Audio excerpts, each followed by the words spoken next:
Voilà, comme je vous l'ai dit, donc on entame le dernier module de la journée. Une journée un petit peu marathon. On espère que ça vous aura plu, que ça vous plaît.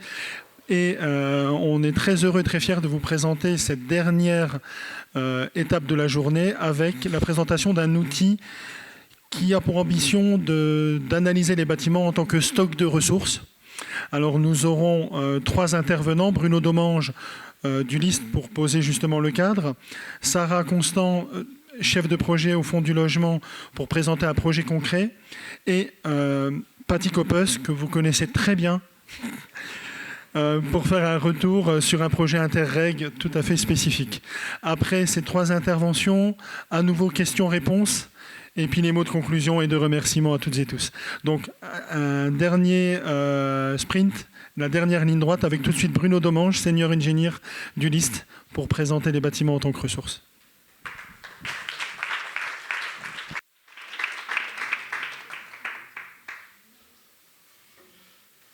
Alors je vais essayer en un quart d'heure de vous présenter comment on peut utiliser les bâtiments en tant que stock de ressources. Et je vais d'abord commencer par une image de ce lion qui est un peu groggy, ce lion luxembourgeois qui pense à un overshoot day au 20 février.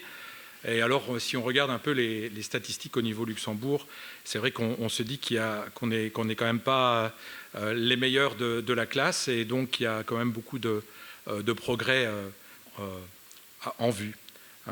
Notamment, on dépend fortement des matériaux importés. Bon, ça, c'est un peu lié à la petite taille et aux particularités du Luxembourg. On produit aussi énormément de déchets, 3 fois plus que la moyenne européenne. On a une construction, un département de la construction, un domaine de la construction qui produit 80% des déchets totaux au Luxembourg. Et alors, on a aussi un taux de circularité qui est très faible, qui est aussi quasiment 3 fois plus faible que le taux européen. On a un taux européen de 11,7. On a vu tout à l'heure qu'on avait un taux mondial de 7,2. Et au Luxembourg, on est à 3,8. Donc ça veut dire qu'on a aussi beaucoup de marge de progression. Soyons positifs. Alors, utiliser les bâtiments en tant que stock de ressources, c'est quelque chose qui n'est pas nouveau. C'est ce qu'on appelle l'urban mining. C'est considérer que les villes sont les futures mines du futur.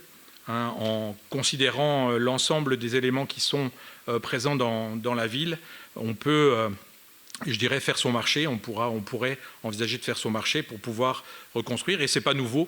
Les anciens le faisaient du temps où les matières premières étaient beaucoup plus onéreuses, beaucoup plus compliquées à extraire. On réutilisait systématiquement. Les Romains réutilisaient, au Moyen-Âge on a réutilisé. Et en fait finalement on a arrêté de réutiliser il n'y a pas très longtemps, il y a à peu près, c'est au début je dirais des années 60, quand la mécanisation et quand les systèmes ont permis de construire différemment.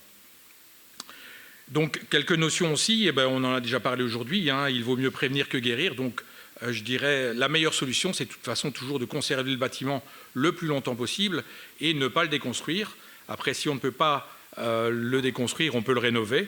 Sophie Maurer nous a fait la présentation de son projet et a démontré, je dirais, par A plus B qu'une rénovation, sous de nombreux aspects, c'était beaucoup plus intéressant. Alors, il y a la question des flux de matériaux, on en a déjà parlé aujourd'hui. C'est toujours la question de quelle est la quantité de matériaux qu'on peut récupérer par rapport à la quantité de matériaux qu'on va remettre en œuvre. Et donc, c'est toujours la question de l'importance relative des flux par rapport aux quantités de matière. Pour pouvoir envisager d'utiliser les bâtiments en tant que stock de ressources, il faut passer par, je dirais, des inventaires. On en a parlé aujourd'hui aussi. Il y a une nécessité de faire vraiment un inventaire, et un inventaire le plus exhaustif possible. Dans les discussions, on a bien compris aussi que les phases préparatoires étaient primordiales. Si on veut envisager de réutiliser des éléments d'un bâtiment, ça ne se fait jamais à la dernière minute. Ça veut dire qu'il y a énormément de documentation à récupérer. Il y a vraiment un travail d'investigation. C'est presque on va dire ça, de la forensique. C'est presque comme dans les experts. Il faut vraiment pouvoir savoir ce que le bâtiment finalement a vécu, ce qui s'est passé, pour être sûr qu'on ne se trompe pas si on décide de réutiliser l'un ou l'autre élément. Alors là, je vous présente un document qui est plus ancien, qui date de 2018. C'est le document de base pour pouvoir faire un inventaire des matériaux, plutôt sous l'aspect déchets. Suite à des travaux et un groupe de travail qui avait été constitué par le CRTIB pour établir des clauses techniques générales qui sont toujours publiées en tant que draft, mais qui permettent aussi d'envisager un marché de déconstruction de manière plus structurée, avec peut-être une meilleure répartition des efforts entre le maître d'ouvrage, le maître d'œuvre et les différents acteurs. On a été mandaté par le ministère pour établir et rédiger un guide de la déconstruction. Et ce guide de la déconstruction, c'est une approche, je dirais, la plus globale possible des éléments à prendre en compte pour pouvoir effectuer une déconstruction sélective, donc en vue de récupérer des éléments. Et ça répond, je dirais, vraiment à une volonté de réduire et de prévention, encore une fois, de prévention des déchets. Dans le cadre d'un projet Interreg qui s'appelait Digital Déconstruction et qui visait à optimiser la déconstruction et à analyser les différents scénarios possibles au niveau des déconstructions, on a aussi rédigé un manifeste qui s'appelle le Manifeste pour une déconstruction circulaire, dans lequel on reprend un peu aussi les différents chiffres que je vous ai présentés au départ, et où aussi on démontre l'intérêt d'avoir une approche qui soit la plus englobante possible, et donc une approche avec beaucoup de travail préparatoire au niveau des inventaires, une approche aussi qui permet, grâce à des outils digitaux, alors ce n'est pas applicable à tous les types de chantiers de déconstruction, mais pour des gros chantiers de déconstruction, pour des chantiers où il y a des structures qui se répètent de nombreuses fois, ou des chantiers qui représentent un nombre de mètres carrés important, l'utilisation d'outils digitaux facilite finalement l'inventaire, permet d'accélérer l'inventaire et permet de garder la matière grise humaine pour des questions beaucoup plus pointues que juste finalement des travaux un peu rébarbatifs. Et donc là, c'est ce manifeste qui présente un peu un état de l'art. Alors je voudrais également vous parler d'un projet Interreg auquel le LIST a collaboré entre 2021 et 2023, mais c'était un projet Interreg qui avait commencé plus tôt, qui avait commencé en 2018. Et c'est un projet qui porte un nom un peu barbare, FCRBE. C'est toujours compliqué, les acronymes de projet Interreg. Mais là, finalement, ce FCRBE, c'est pour signifier quoi? C'est faciliter la circulation des éléments de construction qui ont été récupérés. Donc c'est vraiment réfléchir à pourquoi finalement le réemploi ne fonctionne pas comme il devrait fonctionner. Parce qu'il y a si on prend la question du réemploi, ça semble assez trivial, ça semble assez basique. Mais on se rend compte qu'il y a encore beaucoup d'efforts à faire parce qu'il y a des matériaux qui ne sont pas récupérés systématiquement. Il y a aussi peu de prescriptions, donc c'est difficile pour un designer, pour un architecte de se projeter et de se lancer dans l'utilisation des matériaux de réemploi parce que on sort un peu des sentiers battus. Et donc, il y a aussi finalement un tas de bonnes pratiques qui existent, mais à droite et à gauche. Et donc, le but de ce projet européen, c'était vraiment de faire collaborer des partenaires de différents pays. Alors, parmi ces pays, on peut citer la Belgique, les Pays-Bas, la France. Et puis finalement, il y avait aussi la Grande-Bretagne. Et le Luxembourg est venu ensuite pour pouvoir disposer de tout ce que le projet avait pu fournir comme délivrable et pour pouvoir disséminer ces outils au niveau de l'écosystème luxembourgeois. Ce projet FCRBE a fourni et a fait le recensement des différents material dealers en anglais, donc ce sont les sociétés qui sont spécialisées dans le réemploi et donc qui permettent et qui fournissent et qui mettent à disposition des acteurs des matériaux de réemploi. Alors si on regarde la carte, il est assez frappant de se rendre compte que au niveau du Luxembourg, on repère un acteur, et encore c'est un acteur très spécialisé dans des matériaux, je dirais plutôt à haute valeur ajoutée, on est plutôt presque dans le monde de l'Antiquité, et il y a vraiment cette question, pourquoi autour du Luxembourg le réemploi n'est pas plus développé. Je ne prétendrai pas répondre à cette question, mais c'est une question qui me taraude depuis longtemps, parce qu'on peut se poser vraiment et se dire, mais finalement, sommes-nous si différents de nos pays voisins? Alors c'est la question. Alors ces annuaires de référence, il y en a deux. Il y en a un pour donc la France, la Belgique et les Pays-Bas. Il y en a un autre pour le Royaume-Uni et l'Irlande. Mais c'est vraiment aussi un site web. Si vous ne le connaissez pas, je vous encourage vraiment vivement d'aller voir sur ce site web, parce que non seulement il reprend ses matériel dealers, mais il reprend énormément d'autres informations. Il fait aussi la promotion de chantiers remarquables. Il fait aussi la promotion des fiches matériaux qui ont été développées dans le cadre du projet. Donc on parle des fiches matériaux, les voilà. Donc elles sont à la fois disponibles sur le site Opalis, mais aussi sur le site du projet Interreg. Dans le cadre de ce projet, la question a été vraiment, donc, pour 36 matériaux différents, d'établir des fiches très pratiques. Ce sont des fiches qui sont à l'adresse des gens de terrain, mais également aussi de quelqu'un qui voudrait se lancer dans le réemploi. Et ce sont des fiches qui rassemblent un peu l'ensemble des questions à se poser si on veut recourir au réemploi. Donc c'est des questions qui vont depuis comment caractériser le matériau de réemploi, comment savoir s'il est dans un état suffisamment bon pour pouvoir le remettre en œuvre. Un peu la question que Sophie Maurer a abordée par rapport aux poutres métalliques. Il ne s'agit pas de remettre en œuvre et puis ensuite d'avoir des problèmes de stabilité, de longévité, de dimensionnement. Donc ces fiches sont vraiment un ensemble d'éléments. Et alors, ça couvre aussi bien les briques, les tuiles, les ardoises, de la menuiserie. Je veux réutiliser une poutre. Comment savoir quel degré d'humidité ou comment vérifier qu'il n'y a pas des insectes dedans et ce genre de choses. Donc, c'est vraiment des outils qui sont vraiment très adaptés, je dirais, au terrain. Le projet FCRBE a aussi permis de rédiger 7 bouclettes. Alors là, c'est aussi une bonne approche pour quelqu'un qui aurait besoin d'avoir une connaissance un peu spécifique sur certains domaines ou certains aspects liés au réemploi. Et donc c'est vraiment à la fois didactique et pédagogique, mais aussi adapté un peu à tout public. C'est aussi une manière de démystifier finalement la question du réemploi, parce qu'il y a, je pense, encore beaucoup de freins psychologiques liés au réemploi. Il y a encore beaucoup de situations où c'est simplement lié à on n'ose pas. On n'ose pas se lancer, et donc voilà, c'est un peu l'intérêt de ces bouclettes.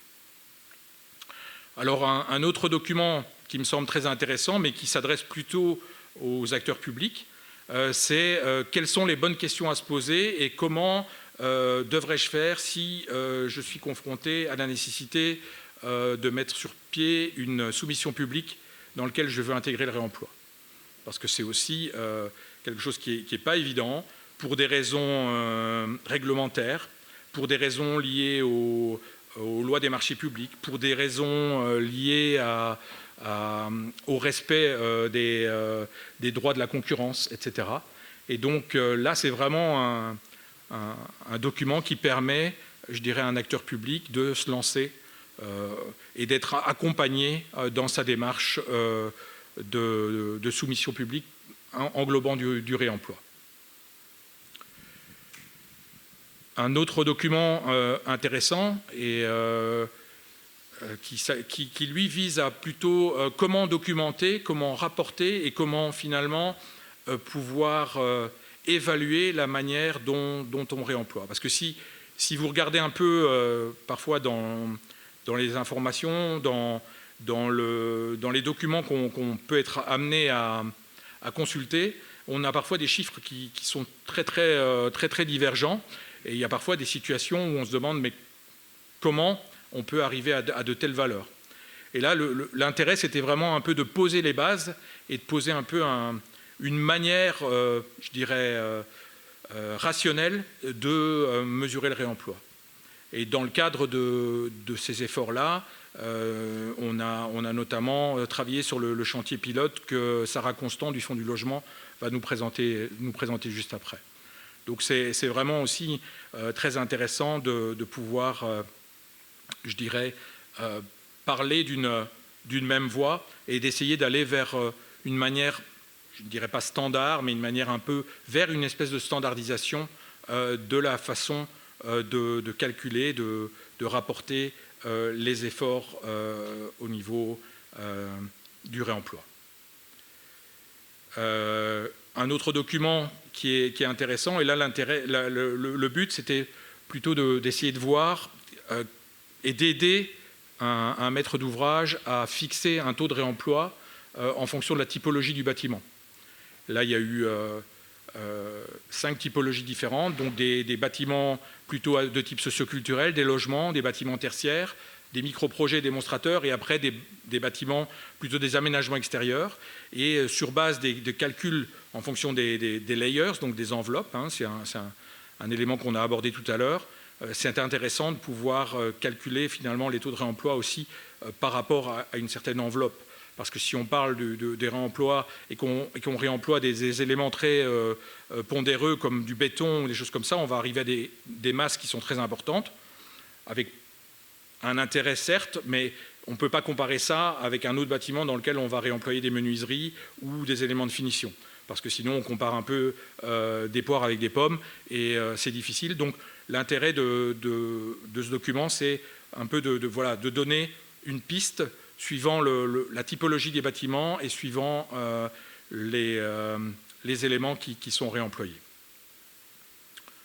Alors finalement, il y a aussi un grand point qu'on a peu abordé aujourd'hui, mais qui, je pense, est fondamental, c'est la question de l'assurabilité. On l'a un peu abordé, on a eu quelques questions sur les garanties décennales ou biennales, mais je pense que c'est fondamental pour le maître d'œuvre, c'est fondamental pour le maître d'ouvrage de pouvoir avoir l'esprit tranquille au niveau des assurances. Et donc là, ce projet FCRBE a aussi adressé la question. Et donc, il y a des documents qui ont été produits, il y a aussi des webinars qui sont disponibles. Et donc là, je voulais souligner un peu l'exemple d'initiative de SECO. SECO a développé un système qui s'appelle Safety and Circularity. Et donc c'est un peu différent finalement de ce dont on a parlé, avec une requalification des éléments. Là, on donne plutôt une garantie aux différents opérateurs, aux différents acteurs, que le process, dans la façon dont le process se déroule.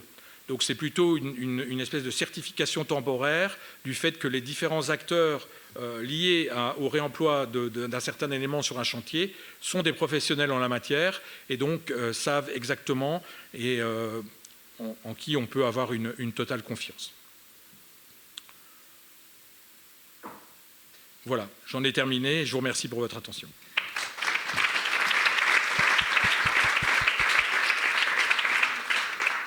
Merci beaucoup Bruno Domange. Dans cette même capsule, on attend au micro Sarah Constant, donc chef de projet pour le Fonds du Logement, pour présenter un projet particulier.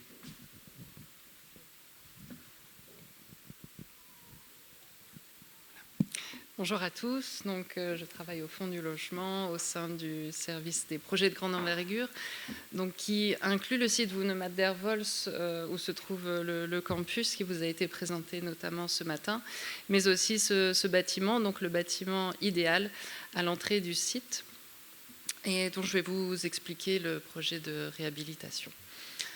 Un peu d'histoire, donc c'est un bâtiment qui date du début des années 1900, qui a été construit pour accueillir les administrations des tanneries de cuir idéal, dont le nom qui est resté encore jusqu'à aujourd'hui.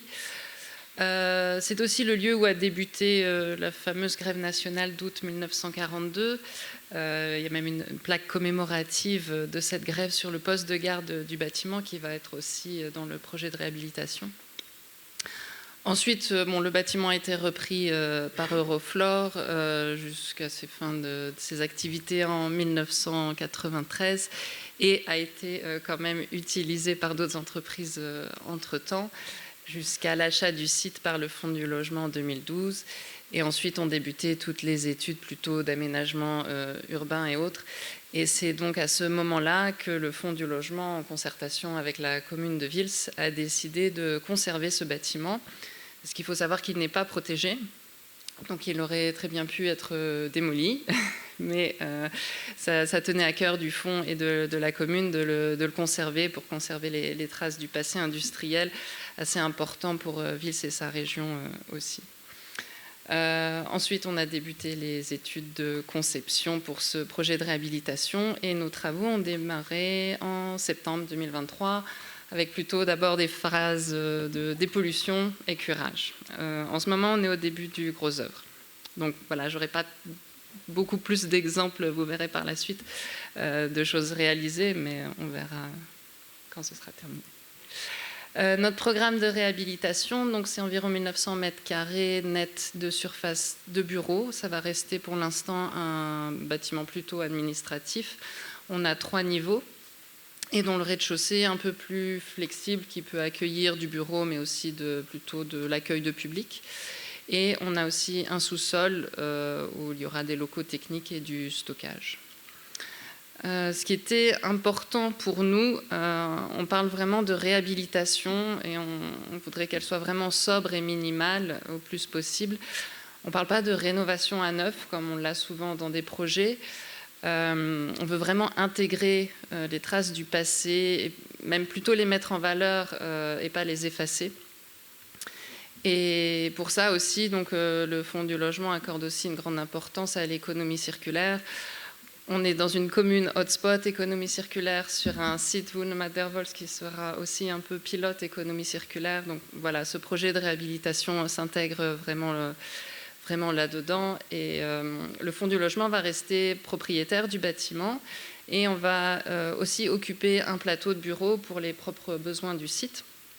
Donc ce qui est bien, c'est qu'on peut se permettre d'aller un peu plus loin, de faire des tests et voilà, c'est pour ça qu'on essaye plein de choses et je vais vous montrer. Vous voyez d'autres photos de l'intérieur. Bon, bien sûr, pour ce projet, on est accompagné d'une maîtrise d'œuvre, donc avec les bureaux, notamment Carvalho Architects, Mycon pour la statique et Bétique pour les techniques spéciales. Et on a aussi un expert en économie circulaire, 3 consultes. Et on travaille, comme Bruno l'a mentionné, on travaille aussi avec le LIST pour les sujets principalement récupération et réemploi. D'autres photos de l'état, disons l'année dernière, du bâtiment. Voilà, comme beaucoup de bâtiments de cette époque, malheureusement, on a eu beaucoup de polluants, donc de l'amiante, du plomb et d'autres métaux lourds. Donc malheureusement, ça limite un peu les possibilités en termes de récupération, notamment toutes les menuiseries extérieures et intérieures peintes sont polluées au plomb, donc là on ne pourra pas les récupérer. Mais on fait quand même l'exercice, on a la chance, on a du carrelage qui est non pollué, on va dire, et des menuiseries intérieures intégrées qui étaient les anciens bureaux de direction qu'on a décidé de conserver sur place, protéger et rénover par la suite. Voilà, je vais un peu vous expliquer comment nous, on a fonctionné.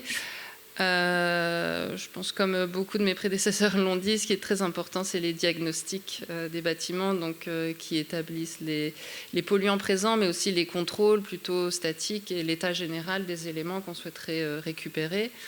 Ensuite, donc, le fameux inventaire indispensable à tout projet de ce type.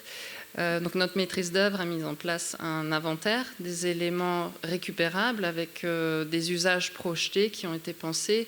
Dans notre cas, c'est beaucoup d'équipements et de parachèvements. Il y aura bien sûr des éléments restants, on ne pourra peut-être pas tout intégrer, mais on récupère quand même, on fait quand même l'exercice de récupérer un maximum. Ce qui est important aussi, la maîtrise d'œuvre a défini des processus de démantèlement. Voilà, selon que les anciens matériaux aient été vissés, cloués ou même collés, c'est très important de définir des processus de démantèlement qui seront ensuite donnés aux entreprises qui vont travailler. En parallèle, on a fait des recherches dans les filières de réemploi, donc ça peut être pour à la fois compléter nos fournitures de matériaux, mais aussi remettre dans les circuits de seconde main ce que nous, on ne pourra peut-être pas utiliser sur ce projet-là ou d'autres de nos projets. Et un point très important, les soumissions. Nous sommes aussi soumis au marché public. Donc là, on a fait tout un travail, beaucoup de discussions avec notre maîtrise d'œuvre, avec le LIST aussi, pour savoir comment on allait établir ces soumissions. Ce qui était important pour nous, c'est que dans les bordereaux que reçoivent du coup les entreprises pour remettre un prix, soit vraiment très bien expliqué, que l'intention soit claire. Souvent, on a séparé les fournitures des poses, en fait, ce qui nous permet d'avoir une entreprise qui va installer quelque chose que nous, on leur met à disposition, soit récupéré, soit acheté de seconde main. Et aussi, voilà, la possibilité aussi d'appliquer des critères techniques, donc, comme, si j'ai bien compris, ont été appliqués au lycée Michel Lucius, qui permettent donc d'évaluer les entreprises, pas seulement sur les prix, mais aussi sur, en général, leur expérience et leur capacité à répondre à de tels défis. Les mots-clés, pour nous, sont vraiment voilà, l'anticipation. Toutes ces étapes sont très importantes, ne doivent pas être sous-estimées et prévues dès le début de la conception dans les plannings des maîtres d'œuvre. Et le fait de rester flexible.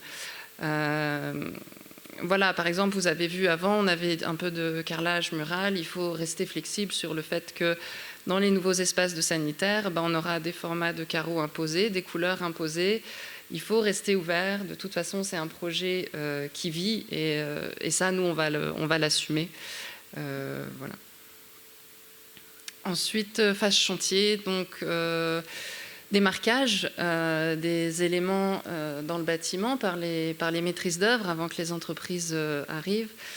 Bien sûr, les entreprises, on doit s'assurer des démantèlements soigneux. Ça paraît peut-être un peu basique, mais c'est très important de communiquer là-dessus, même encore après sur place, quand les ouvriers sont là.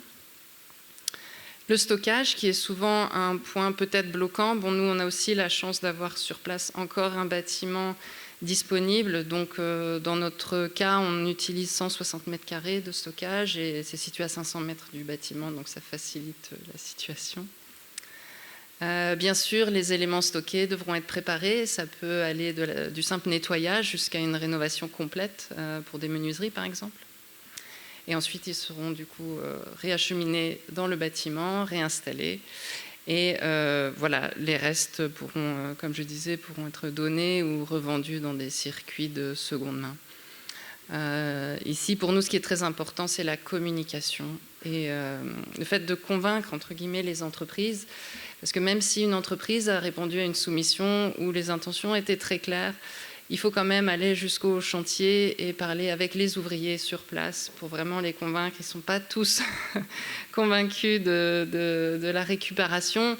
Parfois, ils ont même l'impression qu'on leur demande juste de récupérer pour récupérer. Donc voilà, on leur explique que non, ce n'est pas le cas. On a vraiment pensé à des usages pour ces vieilles planches de bois, par exemple. Et voilà, ça, c'est très important. Voici des photos de notre stockage. Donc vous voyez sur la première photo les quelques menuiseries intérieures qui n'étaient pas peintes, donc pas polluées. On a aussi des plaques de faux plafonds acoustiques en plâtre. Donc là, on a aussi, bien sûr, fait un test. On a un taux de casse assez important, mais on va quand même essayer de les réutiliser. Et des radiateurs. Donc on a stocké environ un peu plus de 80 radiateurs qui étaient dans le bâtiment, beaucoup de radiateurs en fonte, pas forcément tous en bon état, mais voilà, on a trouvé des sociétés qui s'occupent de ça. Et d'ailleurs, dans quelques jours, les radiateurs vont partir en France pour être complètement refaits, rénovés, et ils nous seront relivrés sur site avec une garantie. Vous l'aviez vu avant, les armoires intégrées notamment, donc, qui ont été protégées, qui seront rénovées sur place. On a aussi beaucoup de bois, beaucoup récupéré de bois sur ce chantier, des lambris de faux plafond, des planches qui provenaient de planchers ou d'étagères assez brutes. Alors là, on a des applications qui seront plutôt sur des habillages parachèvement, habillage mural, mais aussi par exemple des plinthes. Donc quand je disais qu'il faut rester ouvert, voilà, on aura des plinthes qui ne seront pas forcément de la même épaisseur, qui ne seront pas forcément de la même hauteur, qui pourront être peintes mais qui resteront quand même assez brutes, mais c'est quelque chose qu'on va assumer dans ce projet. Et en bas, vous voyez des photos de sanitaires. Bon, ça, c'est le bâtiment qu'on a à côté, mais on va aussi faire l'exercice de les récupérer et essayer de les réutiliser dans notre bâtiment idéal. À gauche, vous voyez le carrelage. Donc, bien sûr, quand les cloisons ne devaient pas être démolies, les carrelages sont restés sur les cloisons. On les intégrera dans le projet. Mais quand les cloisons devaient être démolies, ils ont été récupérés soigneusement et stockés. On a, au total, on avait peut-être un peu moins de 80 mètres carrés de carrelage. Il y a eu un peu de casse forcément au démantèlement, suivant la façon dont ils ont été collés. Mais on a quand même pu récupérer un certain nombre qui nous permettront d'habiller les pièces sanitaires du projet. Comme je vous le disais, beaucoup de bois dans ce projet. Et voilà un exemple de réutilisation en façade. Bon, bien sûr, ce n'est pas une photo de notre projet, on n'en est pas là. Mais on aura beaucoup de baies de façade d'ouverture à refermer. Et en fait, on va réutiliser des planches pour faire un bardage tout simple. Ça peut rester brut, ça peut être peint selon les intentions de l'architecte. Et un autre exemple, les garde-corps extérieurs, avec aussi des planches récupérées. Là, c'est un projet à Differdange réalisé par notre architecte. Voilà, on est en début de gros œuvres, donc malheureusement, je n'ai pas plus de photos, d'exemples concrets à vous montrer, mais vous serez bien sûr les bienvenus quand le projet sera terminé. Et je voulais parler un peu de ce qu'on achète en seconde main. Donc sur la gauche du mobilier des anciens locaux du Hub Économie Circulaire qui étaient partagés entre le fonds et la commune de Vils. Bien sûr, c'est du mobilier qu'on va réintégrer dans le projet idéal. Et là, à droite, vous voyez donc beaucoup de sanitaires. Pour l'instant, ce sont beaucoup d'éléments qu'on a pu déjà même réserver dans des sociétés qui s'occupent de revendre des éléments sanitaires de seconde main. Donc voilà, lavabo, toilettes, même des sunblocks. Souvent, les sociétés ne donnent pas de garantie.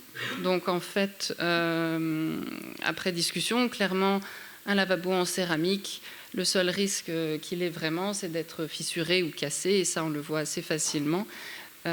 Sinon, pas trop de risque à le réutiliser. On s'est posé la question pour les sunblocks parce qu'on se disait que ce sera quand même intégré dans des nouvelles cloisons, mais on a longuement discuté avec nos ingénieurs. Et en fait, il se trouve qu'il n'y a pas trop de risques non plus. Les pièces qui pourraient être éventuellement défaillantes sont, même après intégration dans des nouvelles cloisons, encore accessibles pour être changées. Donc voilà où on en est maintenant et on vous invitera quand le projet sera terminé. Merci.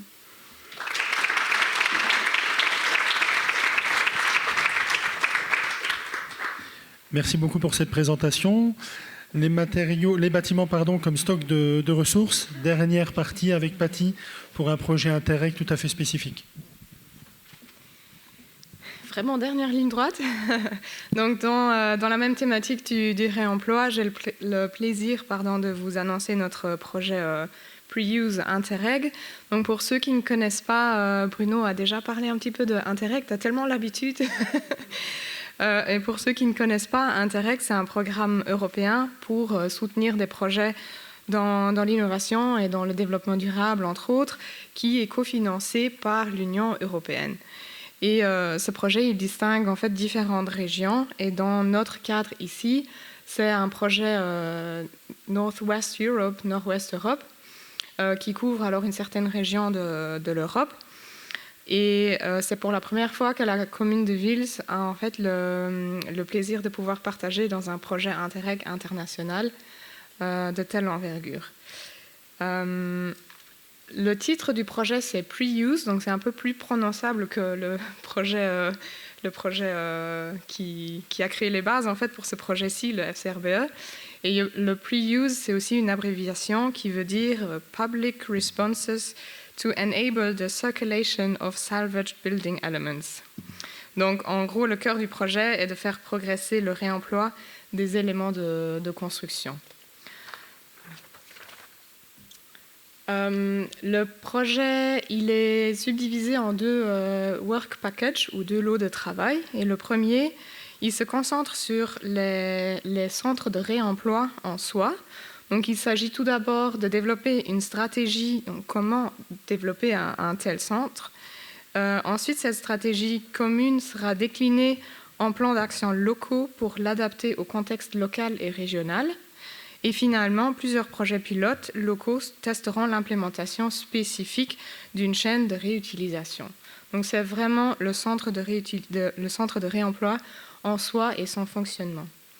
Puis, le deuxième lot de travail dans le projet travaille sur le renforcement des capacités autour de la thématique du réemploi.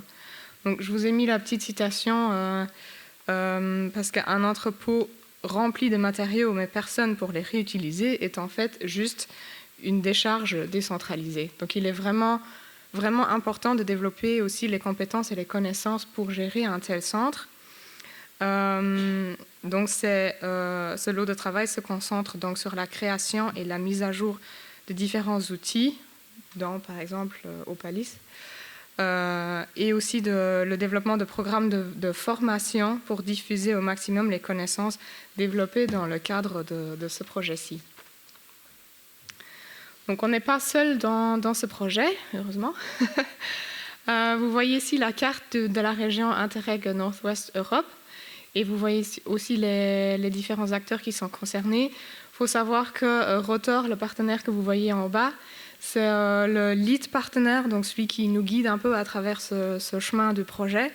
Et ils sont vraiment experts dans la matière parce qu'ils font tourner depuis plus que 15 ans un centre de réemploi à Bruxelles. Finalement, on a en plus des partenaires de projet, on a tout un réseau de partenaires associés où vous retrouverez, si vous regardez bien, certains des acteurs que vous avez déjà découverts aujourd'hui. Par exemple, le CRTIB, l'administration des bâtiments publics, il manque un troisième. Le fonds du logement que vous venez de voir, voilà, il était trop proche. Et Lux Innovation aussi, Charles Albert qui est normalement dans la salle. Voilà, là, merci. Donc, c'est tous les partenaires associés qui ne profitent pas en soi du programme cofinancé par l'Union européenne, mais qui ont quand même un intérêt partagé dans le projet et qui peuvent donner de l'input et rester informés tout au long du processus. Donc, qu'est-ce que ça signifie concrètement pour Vils ? Eh bien, comme j'imagine toutes les communes au Luxembourg, Vils aussi a un stock de matériaux un peu mélangés, neufs et récupérés pour au moins assurer tous les travaux sur les espaces publics, donc surtout des briques, des pavés, des bordures, voilà. Et il s'agit en fait de consolider et de développer plus ce stock de matériaux en vrai centre de réemploi. Donc, agrandir et remplir avec beaucoup plus de matériaux. Donc, Vils va travailler spécifiquement sur ce fameux plan d'action local, donc la traduction de la stratégie globale sur le contexte local et régional autour de Vils. Et puis, dans le lot de travail 2, donc la Knowledge Dissemination, ça s'appelle dans le programme. Vils accompagnera entre autres le développement de programmes de formation et travaillera sur l'implémentation de ce programme de formation, par exemple via le Circular Innovation Hub ou autres pistes. Ça, c'est encore à définir en cours de route en fonction des besoins et des possibilités. Une petite vue dans le futur. Le projet il vient d'être lancé début de cette année-ci. Il va durer en tout 4 ans, donc jusqu'à fin 2027. Et on attend les premiers résultats, notamment pour le plan d'action local à Vils, plus ou moins fin 2026.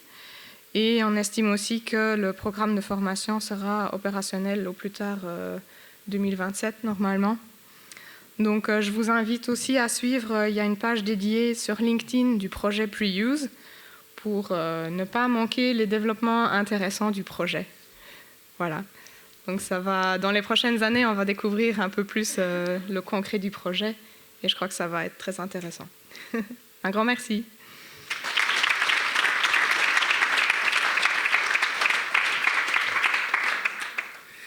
Merci beaucoup Patty, merci beaucoup aux intervenants de ce dernier module. Place aux dernières questions-réponses du jour et puis au petit message de revoir. Mais d'abord, donc, des questions sur cette dernière approche.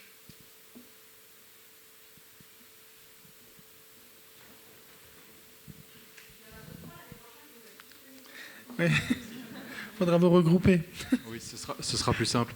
Pour le projet Pre-Use, les terrains appartiennent à la commune ou alors ce sont des terrains qui sont d'ordre privé?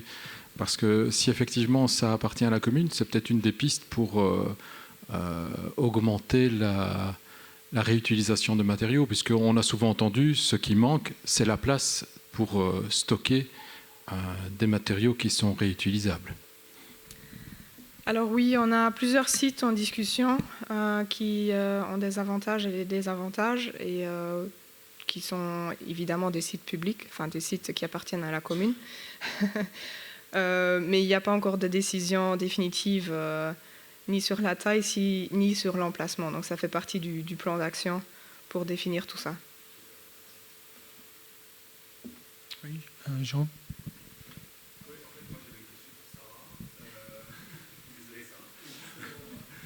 Oui, donc je voulais savoir si dans cette logique que vous avez eue, si ça avait un surcoût par rapport à une rénovation plus classique, je dirais. Et si oui, est-ce que vous l'avez estimé? Et deuxièmement, est-ce que vous avez dû faire des compromis en termes de performance énergétique par rapport à ce que vous avez fait? Au niveau des surcoûts, pour l'instant, on n'a pas beaucoup de retours parce qu'on est encore aussi beaucoup en phase de soumission de travaux. Donc c'est vrai que malheureusement, on n'a pas encore assez de données pour faire un état des lieux. Ce qui est bien, c'est qu'on est dans un contexte économique un peu plus favorable pour les travaux. Et sinon, pour la performance énergétique, on aura une rénovation et isolation de la toiture et toutes les menuiseries extérieures qui de toute façon étaient polluées, donc ce qui va permettre d'améliorer la performance du bâtiment. Voilà. Mais réglementairement, dans ce genre de projet fonctionnel et existant, on n'a pas de grandes exigences non plus. Merci beaucoup. Une autre question ? Oui, merci pour les présentations. J'ai une question par rapport aux objectifs des projets, parce qu'on se rend compte, on a beaucoup de beaux projets pilotes, beaucoup d'initiatives, mais de plus en plus, on est demandé aussi de la part de la Commission européenne, par exemple, de démontrer l'impact, donc d'avoir vraiment des objectifs, des indicateurs quantitatifs, combien de kilogrammes, de tonnes de matière on a, par exemple, réutilisé. Et je pense, Bruno, dans le manifeste, vous avez aussi cité, effectivement, il faut des objectifs, sinon on ne peut pas clairement démontrer l'impact des activités. Donc, est-ce que dans le Pre-Use, par exemple, c'est prévu ou est-ce qu'il y a d'autres initiatives, ou par exemple dans le projet idéal, est-ce que vous avez fixé des objectifs maintenant de quantité de matière qui doivent être récupérées aussi pour garantir un certain niveau de qualité des travaux? Au niveau de FCRBE, c'était prévu et on a largement dépassé les objectifs. Au niveau de Pre-Use, il y a aussi des objectifs chiffrés qui sont annoncés. Et donc oui, je dirais les fonds européens sont très très exigeants à ce niveau-là et vérifient scrupuleusement aussi au moment du reporting final que les objectifs sont atteints. Donc ce n'est pas uniquement, je dirais, des objectifs qualitatifs, c'est aussi des objectifs quantitatifs. Je n'ai plus les chiffres en tête, mais au niveau de FCRBE, il y a quand même eu, je pense, si mes souvenirs sont bons, pas loin de 2000 tonnes qui ont qui ont pu être finalement réemployés. Donc c'est quand même quelque chose de finalement très très concret.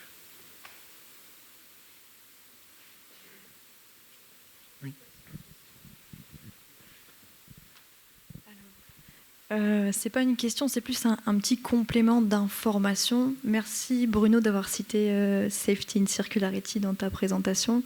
Je précise juste qu'il ne s'agit pas d'une certification, mais bien d'une attestation délivrée sous tierce partie par l'entité SECO Luxembourg en qualité de bureau de contrôle.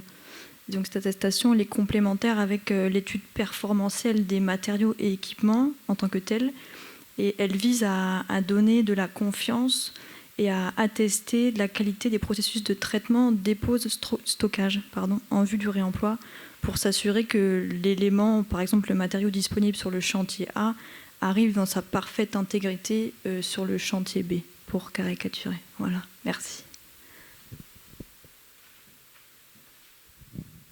Merci beaucoup. Alors, les 2 dernières questions, après on va devoir terminer. Merci. C'est une question pour Bruno.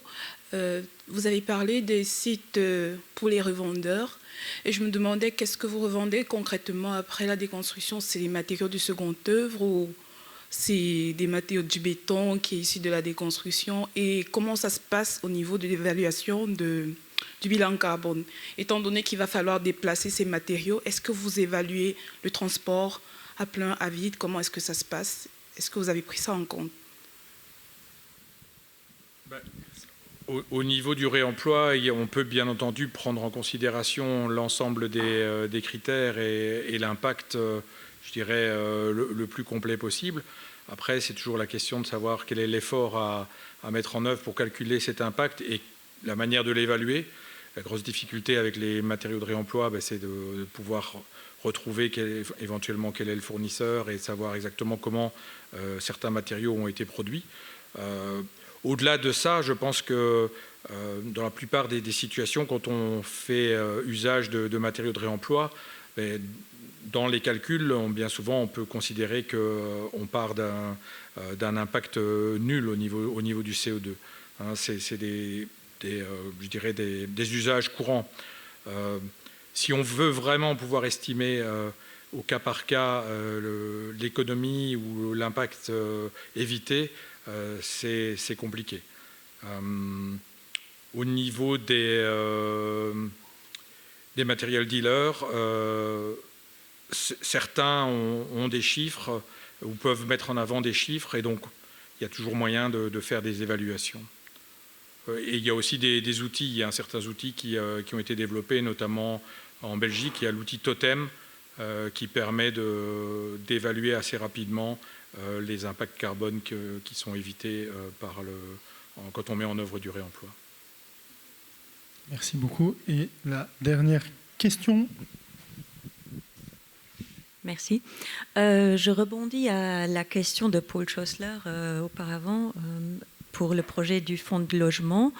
Comme on a vu l'outil du Baucheck ce matin, je voulais savoir...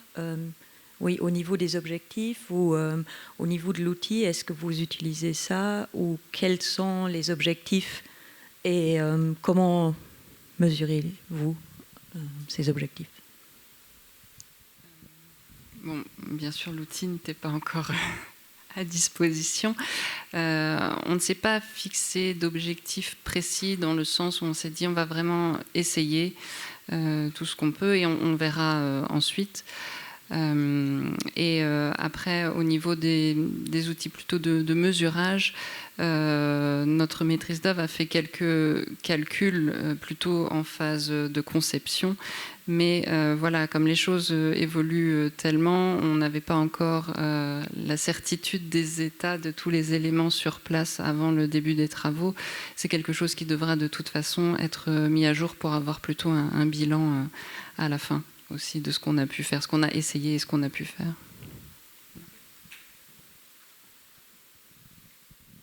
Merci beaucoup. Eh bien, écoutez, je pense qu'on arrive tout doucement à la fin de cette splendide journée. On est très heureux et très fiers d'avoir pu compter sur l'ensemble des parties prenantes aujourd'hui. Merci beaucoup à vous toutes et tous d'être venus aussi nombreux. Dès à présent, je sais pas s'il y avait... On est heureux donc de vous confirmer le 3e rendez-vous. Donc, comme vous le savez, In4Green, la commune de Vils et le Circular Innovation Hub s'associent pour 3 événements dans l'année. Cette année, nous allons en faire un 4e chez un autre, j'ai envie de dire, comment est-ce que je peux dire, acteur de la construction et de la construction durable, qui n'a pas été cité aujourd'hui, mais qui a forcément toute sa place. Donc on vous donne rendez-vous le 11 juin 2024 à l'IFSB à Bettembourg pour le 3e rendez-vous économie circulaire, pour une spin-off, on va dire, de notre événement, de nos événements circulaires ensemble. On tient vraiment à toutes et tous vous remercier. Aujourd'hui, vous avez vu, on a fait tout un grand parcours et on vous donne rendez-vous dans 1 mois et demi pour ce nouveau rendez-vous à l'IFSB. Vous pouvez d'ores et déjà vous inscrire et à très vite alors. Voilà, je laisse le mot de fin à Ariane. Merci. Encore un grand merci Fred pour ton animation. Tu as fait ça parfaitement comme toujours. Merci beaucoup. Merci à vous d'avoir tenu toute la journée. C'est aussi un sport d'endurance. Et surtout, je voulais dire qu'on a beaucoup parlé, mais je pense qu'on a, au-delà de parler, présenté pas mal d'outils. Donc je pense que maintenant, vous avez assez d'outils concrets pour passer à l'action. Et donc j'espère que pour l'année prochaine, donc pour fêter les 10 ans en fait, du hotspot, on va pouvoir tous se retrouver et qu'on va pouvoir démontrer que la circularité a augmenté au Luxembourg. Donc on va essayer de booster les chiffres que vous avez vus pendant la journée. Et ça sera peut-être également, en même temps que la fête du hotspot, l'occasion de montrer vos projets, puisque je ne doute pas que ça va vous donner des idées. Vous en avez peut-être déjà en cours, et donc voilà, ça sera l'occasion de partager à nouveau l'année prochaine. Je profite également de ce petit mot de fin pour vous donner une information technique. Donc, comme on travaille dans la réutilisation, est-ce que vous pouvez remettre vos line art en sortant? Il y a 3 petits bacs à la sortie. Vous pouvez les garder pour le réseautage, c'est pratique encore. Mais en partant, vous les mettez en fonction de votre mode de communication, de déplacement. Le mode de communication. Oui, voilà, il est là. Votre mode de déplacement que vous avez utilisé aujourd'hui, si éventuellement vous êtes venu à pied parce qu'on ne l'avait pas prévu, vous le notez sur le badge. Voilà. Donc vous avez 3 bacs pour remettre vos badges. Et à côté, vous avez un petit goodies. Donc si vous voulez faire plaisir à la nature, on a préparé des bombes à fleurs. Donc c'est des petites bombes avec un substrat et des plantes locales que vous pourrez jeter par la fenêtre en partant, donc la fenêtre de la voiture, dans un champ, au bord de route, dans votre jardin, où vous voulez. Et l'idée, c'est de ramener un peu de biodiversité dans les environs. Ou si vous allez jusqu'au Luxembourg, vous pouvez aussi ramener la biodiversité en der Stadt. Voilà. Un grand merci à tous. Et je pense que maintenant, c'est l'heure du drink. Voilà, on va peut-être juste remettre le précédent. Et juste le dernier petit mot, dès le début de semaine prochaine, vous allez retrouver le reportage de la journée sur InfoGreen. Ça m'entend bien. Oui.